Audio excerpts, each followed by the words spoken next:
Assalamu alaikum. Peace and prosperity to all of my people, my brothers and sisters out there. I come today, as promised, to be able to spread first peace, but also knowledge on this day. A lot of you have been outraged by the video of Pastor Jamal Bryant and his response to the burning of sage, and I promised you that I would do a video just around some teaching. So again, my goal today is just to teach and to be able to help you to understand a little bit of where these things are coming from and where you see them to first appear. So in doing that, I want to use several sources to bring that information to you today. First, you'll notice your Bible app. I've got that open. So let's not forget to go ahead and take the opportunity of being able to talk through the verse of the day. So notice there the verse of the day comes from 1 John 5:14, and I like to use for translation purposes the New Living Translation. It just seems to provide a lot more meaning to a lot of the word that's there. We'll talk a little bit about translations later on as well. But of course there you'll notice that in verse 14 he talks about, and we are confident that he hears us whenever we ask for anything that pleases him. So there's the key verse there. Again, keep in mind context is super important. So we'll talk a little bit about context as well as I get into some of the things around this whole burning of sage, or the origins of where this came from. Now, I know you may be asking, I've got this question several times before. You'll notice that on top of my head, I do have a kufi that's on top of my head. You've seen me quite a bit wearing what we call a shamaj. So this is a shamaj as well. You can find this a lot. I got this from Tactical Gear, but I use it as a head wrap. People have been asking me quite a bit, hey, are you Christian? Are you Muslim? So to my Christian brothers and sisters who've been out there actively asking that question, and to all of my family and to all of my friends, I am definitely a firm believer in the works of the one who walked on this earth. A lot of you refer to him as Christ. I like to refer to him as Isa or as Jehoshua. And again, I'll point you to some of that information as well. My goal today is to help teach and bring you some knowledge. Again, this is just to show you and expose you to some things that you can go out and read for yourself. But again, the goal, you go read it for yourself. Don't take my teachings. Don't take the teachings of anyone else. My goal is to encourage you to go out and seek this knowledge for yourself, and then you derive at the conclusion that God gives you from the information that I'm going to provide today. So in starting our reading, I want to start with, let's go into first Genesis. So I want to start from the beginning. A lot of you are familiar with Genesis. You're familiar with what goes on there. You're familiar with what God did. So for those that don't know, Genesis is the beginning. That's the birth of the planet, and you see a lot of the creation that God did. I want to point you to some specific verses in Genesis 1. So if we go down to verse 26, which is where I want to start today. Again, keep in mind, God creates humanity, creates all things. So if we go down, I want to start here with 26. So you'll notice there in verse 26. And I want to pay attention to specific words that are there. I want you, again, keep in mind context. Context is the fact that I am taking these set verses right now out of the context of the whole picture of what's going on. So I want you to keep in mind that in order for you to understand the context, you need to read what's happening beforehand, and you also need to take the opportunity of reading what happens afterwards. So please make sure you take the opportunity to be able to go and read the context for yourself. But I'm going to pull out a specific verse here because I want to latch on to a few things that you don't see in the beginning. And people often wonder as they read the Bible, as they read through the translation that happened there from the canons that were before, and they read what happened, they want to make sure that they take the opportunity to be able to understand where certain things came from. And that is a part of what people don't understand. So I want to take the opportunity of sharing that with you. So you notice there, it said, then God said, let us make human beings in our image to be like us. They will reign over the fish of the sea and the birds in the sky and livestock and all over the animals of the earth and the small animals that scurry along the ground. Now, the question becomes, okay, everything above refers to God, right? Refers to God creating here. So God made all sorts of wild animals. You'll notice there, God said, let there. Notice there, again, so God created, then God said, evening passed, God set, Notice it's talking about God himself doing the creation above until we get to this point, to that verse 26. And this is the first time that you see those terms. And keep in mind, again, this is another translation, so you have to understand translations. If I go and compare this translation to the other translations, you'll notice here. So if I go to the Orthodox Jewish Bible, you've got, then God said, let us, notice capitalize us, make man in our. So again, you see those terms. If I go to the complete Jewish Bible, you got, then God said, let us make humankind in our image, in the likeness of ourselves. Now, why would the plural words be used if it was just God doing all the creation? So after that, if you scroll down and you go to verse 27, notice what it says here. So God created human beings in his own image. So again, notice the difference there between the two that we see up above. So God said, let us make human beings in our image to be like us. And then you've got the language that goes in 27. So who created human beings? So God created human beings in his own image. In the image of God, he created them, male and female. He created them. Notice it says he. So you talk about the pronouns that are used there, us and our versus he and his. So again, this arrives to just the creation itself and speaks to things that we see in the meaning and the reading that we don't always pay attention to, but those things are there for a reason. So that's going to help us to be able to understand where we're. So that brings about a good question. So I want to take you to something else here. So notice I've got the Holy Quran that's listed there. So again, to answer that question from my Christians and my people that have been asking this for the longest, absolutely, I believe in all of the prophets that walk upon this earth. I am currently reading the Holy Quran, and I have taking the opportunity to be able to read the Bible several times. So for those of my people who say, is he still a Christian?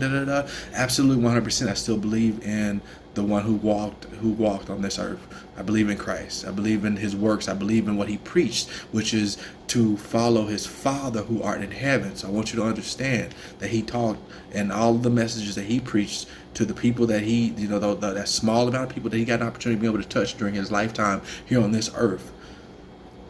He talked about the Father, the Creator, the one and only Creator that is above in heaven. So again, taking you back just a little bit to be able to understand this, I want to talk about the Book of Enoch. Now, a lot of people, have never heard of the Book of Enoch.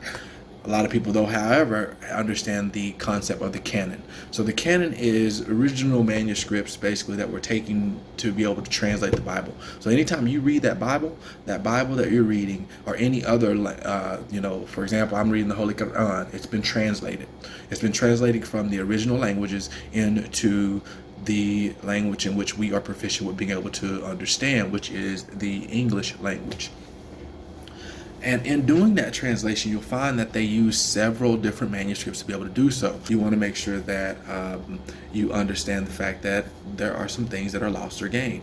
Well, the question then becomes, well, then how do you properly understand? And unless you're reading those original languages, you're not going to get the exact meaning that you need to get. So that's why it's important to read different translations. A lot of people say, oh, I'm just sticking to my King James, and that's all they're going to ever read. Well, here's the thing about the King James Version. That was converted back in the 1600s. And so with that conversion, that was one of the first times that we brought about certain things into that book that was converted.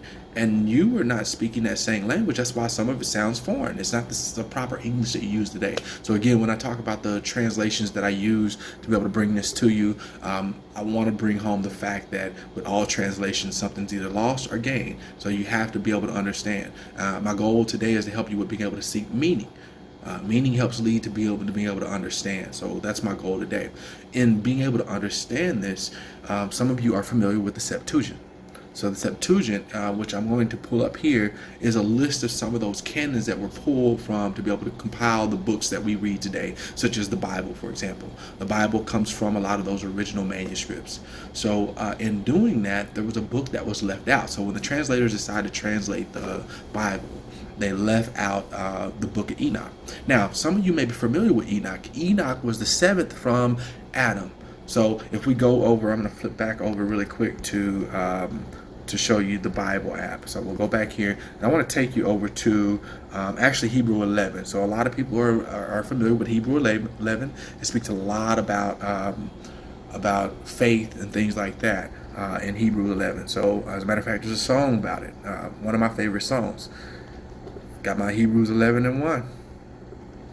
So I'm going to go down and I'm going to focus just briefly on Hebrews, because I want you to understand here just something. Again, keep in mind context. I'm going to go to Hebrews 11:5, and as I go there, I'm going to talk a little bit about Enoch. So again, notice it says there that it was by faith that Enoch was taken up to heaven without dying. He disappeared because God took him. For before he was taken up, he was known as a person who pleased God. So again, this is talking about Enoch. Again, the seventh from Adam. So I'm going to go back. I'm going to take you into Jude really quick. I'm going backwards in this to take you through just a few things. So I'm going to go down to Jude. And again, I want to expose a little bit more about what's going on here. Keep in mind, again, context. Go back and read these entire passages. So again, that was Hebrews 11.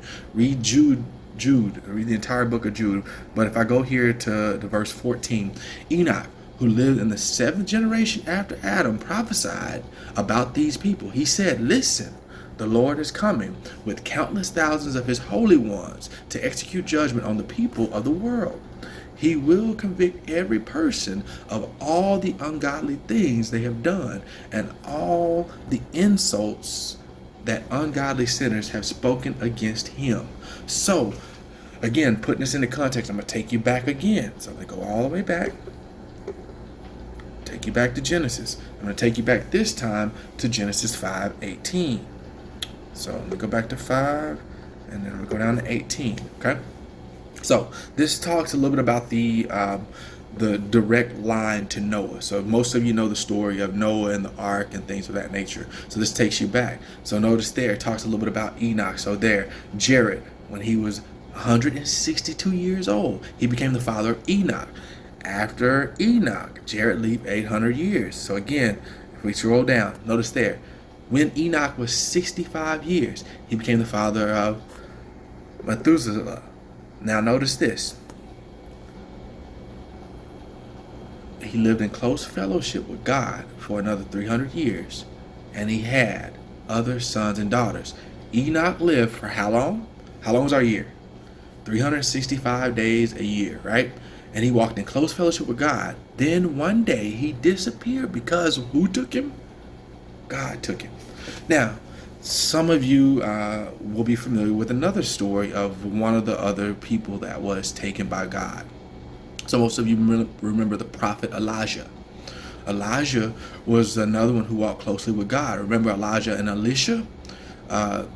They were walking, and again, in the whirlwind, that's where Elijah was taken up. Again, holy prophet of God. He prophesied, to those that were backsliding. They were seeking to kill him. You guys remember that? He ran from Jezebel, from around the Mount Carmel area, which I've actually been. Again, check out some of my other videos. You can see just the journey that I've taken while being there in Israel. But again, this was Enoch. So the reason why I want to make sure that you understand Enoch, because Enoch was the great-grandfather of the one we would call Noah. So you notice there, Lamech named his son Noah. So then again, so you can see the lineage there from Enoch to Noah.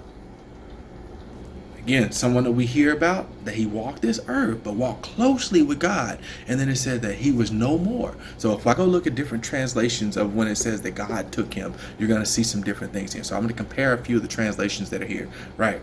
So notice that. Chanakh walked with Elohim, and he was not, for Elohim took him. So again, you notice there it talks a little bit. That's the Orthodox Jewish version. If I look at the NIV, the New International, Enoch walked faithfully with God. Then he was no more because God took him. Again, a couple of different translations that are listed there. It's important for you to be able to get down to the translations. These translations will help you with understanding meaning. Meaning will help you with being able to understand the true intent of the writer, what the writer was trying to get you to understand here.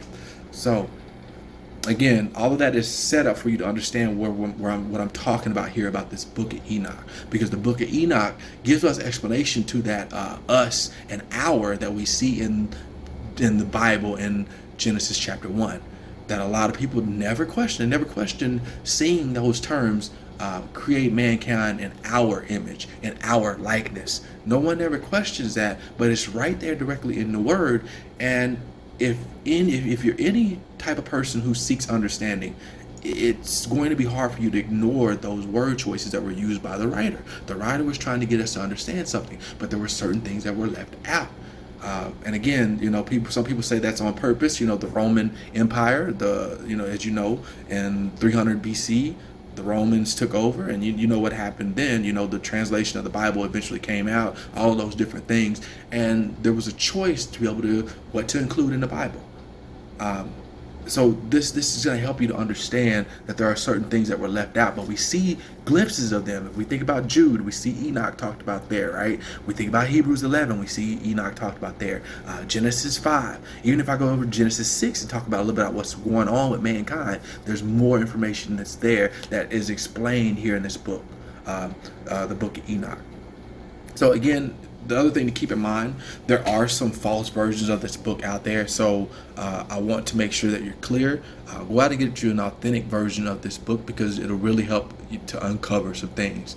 So notice there, it's pretty small. I'm gonna blow it up just a little bit so you can see here. But in chapter 1, it talks a little bit about about Enoch on the elect and the wicked. So again, keep in mind, Enoch was the person that walked closely with God. I want you to keep that context in mind, okay?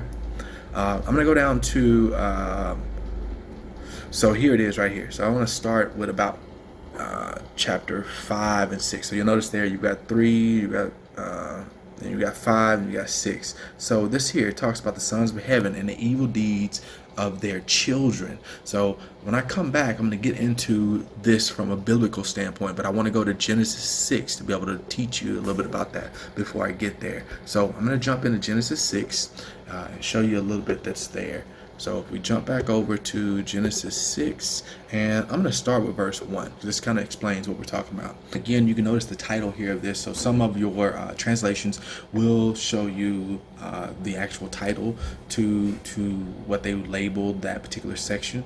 You'll notice here the label that shows for this section is a world gone wrong. So what was really going wrong? What was going wrong at that time? A lot of you know what the purpose of the flood, what led up to the flood. And so in understanding what was going wrong, it helps you to understand why the flood was necessary, why it was brought about. And then it also helps you to understand what's going on in this world today. So that being said, notice it starts there from verse 1. Then the people began to multiply on the earth, and daughters were born to them. The sons of God, notice the words there. Again, word choice, super important. The sons of God saw the beautiful women and took any they wanted as their wives. So notice that. So the question becomes then, who are the sons of God? Because it says the sons of God saw the beautiful women and they took any they wanted as their wives. Then the Lord said, my spirit will not put up with humans for such a long time, for they are only mortal flesh. In the future, their normal lifespan will be no more than 120 years. So then we skip down to verse 4. So in verse 4, in those days, for some time after, giant Nephilites lived on the earth, and whatever the sons of God had intercourse with women, they gave birth to children who became the heroes and famous warriors of ancient times. The Lord observed the intent of human wickedness on the earth and saw that everything they thought and imagined was consistently and totally evil. So the Lord was sorry that he ever made them and that he put them on earth. It broke his heart. And the Lord said, I will wipe this human race I have created from the face of the earth. Yes, I will destroy every living thing, all people, large animals, small animals that scurry along the ground, and even the birds in the sky. I am sorry I ever made them. But Noah, again, great-grandson of Enoch, so I want to point that out for you, found favor with the Lord.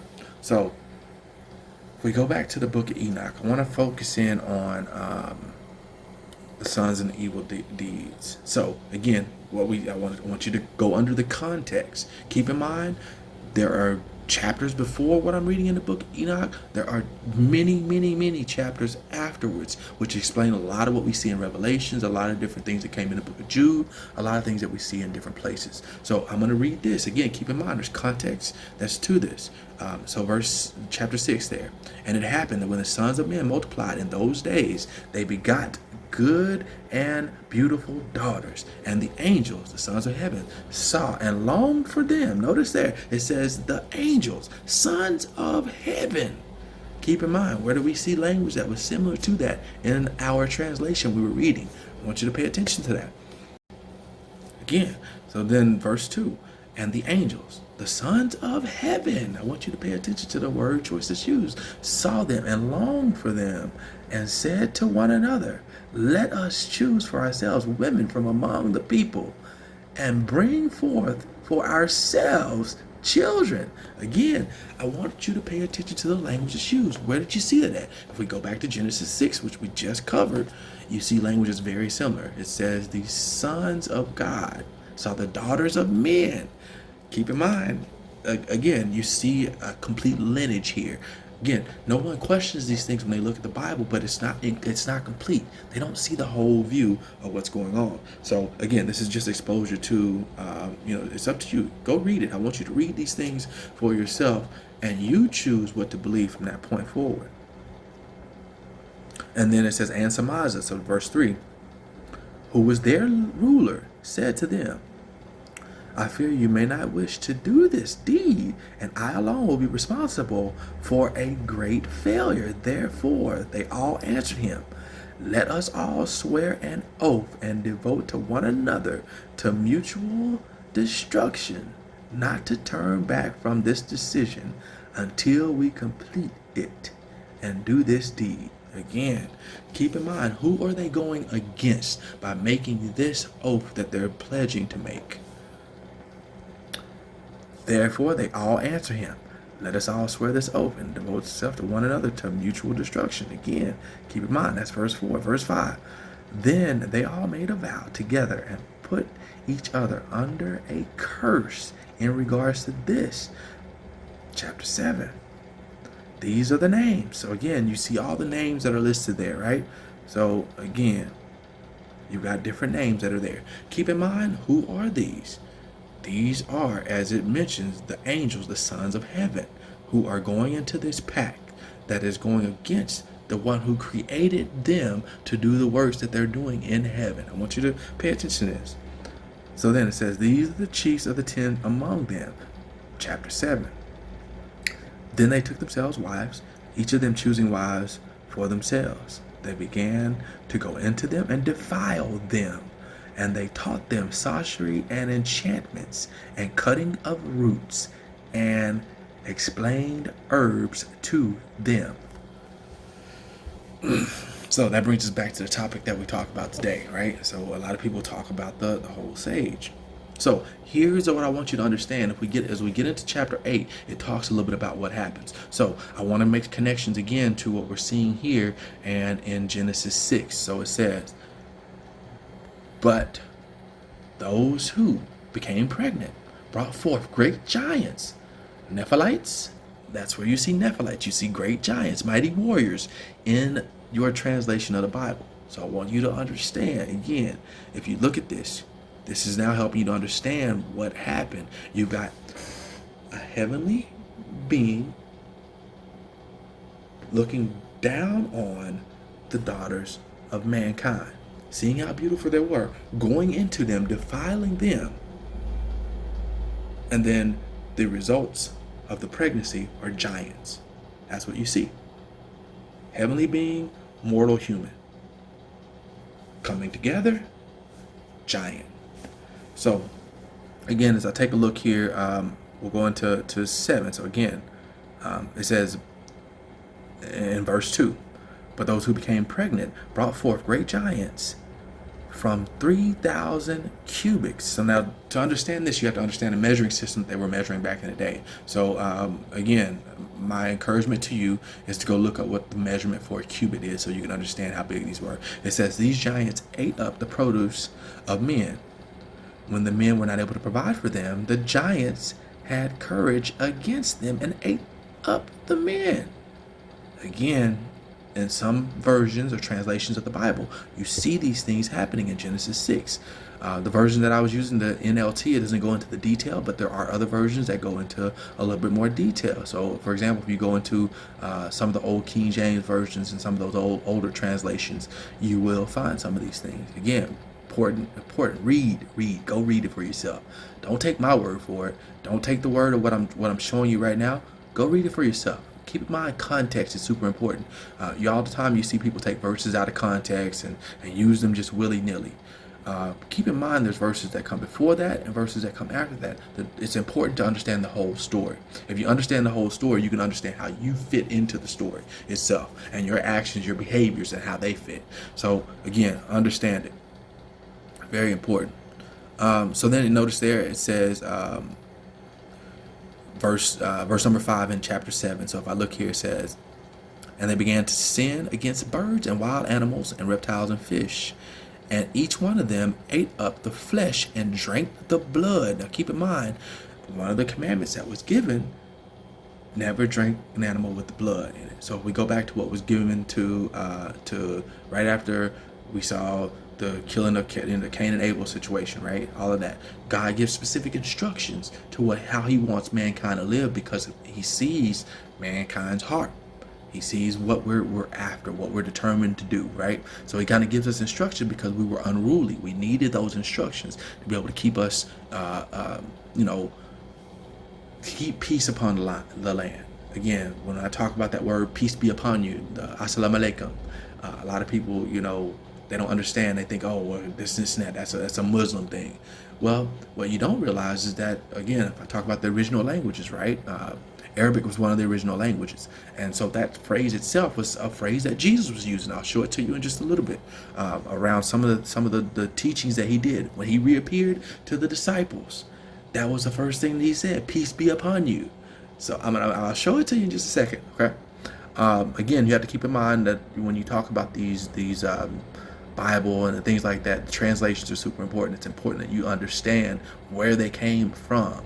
And if you can understand that piece and understand the language that they were derived from, it'll help you to be able to understand the meaning that the writer wants you to get out.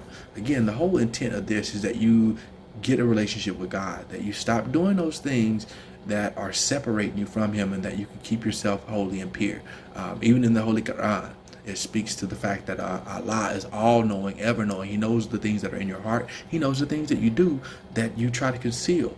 And so he knows all things. Trust in him alone to be able to be your protector, to be able to cleanse and purify the things that are around you, the spirits that are around you. Again, you have to understand this from a spiritual concept. So then it says there, if I go to verse 8, right? So, and then it says, before I go there, I'll go to 7 and then verse 6. It says, then the earth brought up charges against the lawless ones. Keep in mind, everyone is called to account. It's not about, other people. It's all about what you as an individual do. So everyone's called to account. No matter who you are, you're going to be called to account one day. And so that's what it talks about there. Then the earth brought up charges against them. You can see the things that are going on in this world today. The earth is speaking out against what humanity is doing. We have lost our way. So it's important, very important.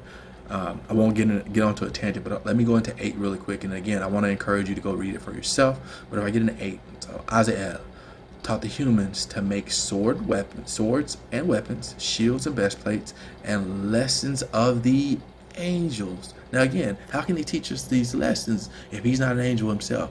He's a fallen angel.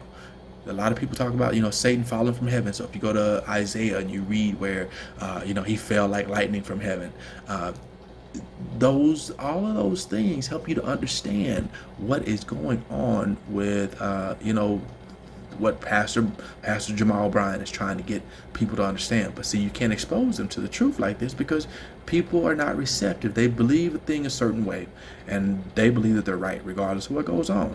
A lot of people live and die by the Bible, but they don't understand that it was written by a writer who was trying to get them to understand something.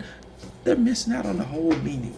That's the sad part about it. A lot of people are missing out on the whole meaning of what the writer was intending to get you to understand about who God is and what he wants us to be doing. It's all about glory for him. That's what he created us for. So again, Isaiah taught the humans making sword weapons, shields, breastplates, and lessons of the angels. And they showed them their mining, craftsmanship, anklets, adornments, powders, painting eyes, and all kinds of chosen stones and dyes. So, I mean, again, if you look at this, think about what you see in the world today and how this relates, okay? Much ungodliness and prostitution happened, and they were led astray and ruined in their ways. Samaja taught enchantments and cutting of roots. Again, spells of healing, astrology, science of symptoms, watching the stars, courses of the moon. Therefore, the cry of the utterly destroyed people went up unto heaven. So again, and guess what? There was a warning sent out to them about what they were doing to mankind. In verse 9, that's where you get into the warning. Again, I want you guys to go read this for yourself. And then you can read what God's commandment was are surrounding this. You know, I'm not going to go into detail about all of what's going on there. Go read it for yourself. Please do. Again, share this video. Like, comment. I'm curious to see what your thoughts are. You know, as you go read it for yourself, I encourage you to comment and comment. Tell me I'm wrong. I'm okay with that. I'm okay with you telling me, hey, what you read was a completely different meaning from what I've read. Again, I'm not trying to implant my personal opinions on you at all. As I go through this, my goal is to enlighten you, to be able to help you with being able to find the right resources, to help you with being able to understand where a lot of these things, a lot of the comments that people have said around this whole concept of the sage burning, where this whole thing came from.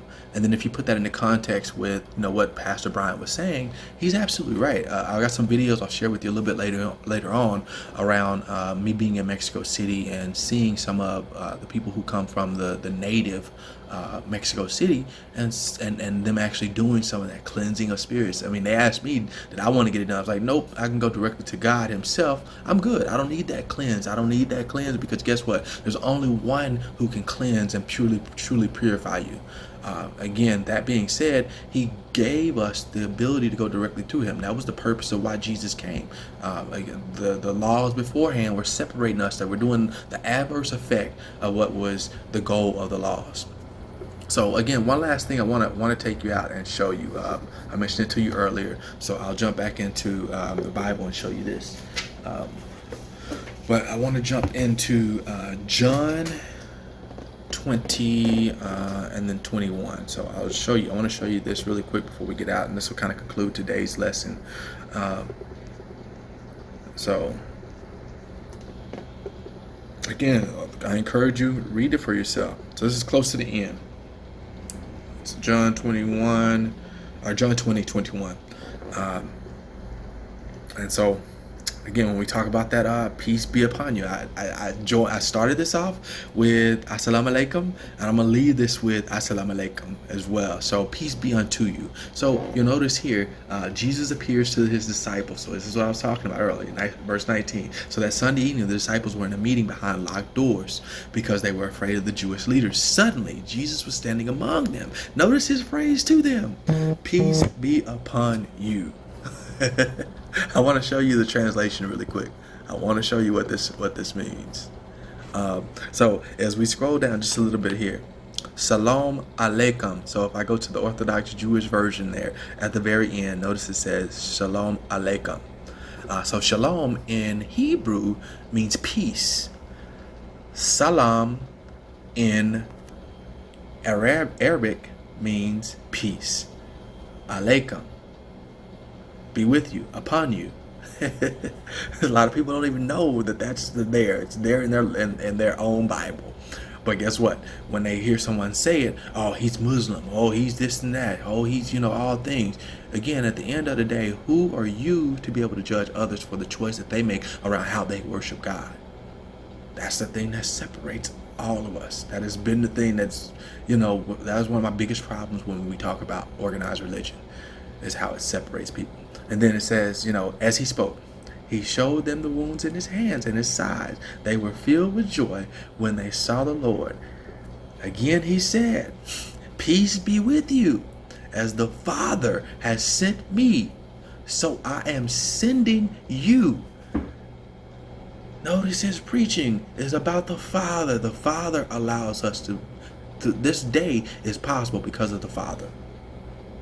So when you talk about using some type of sage or things like that, Pastor Bryant was not far off on what he was saying around the spirits that you allow to lead you. Keep in mind, where did these things come from? I just showed it to you in the book Enoch, but I don't want you to take my word for it. Read it for yourself. Please share, like, subscribe, and comment. Let me know what you think. Again, I'll leave you in the blessings of Assalamu alaikum. Peace be upon you.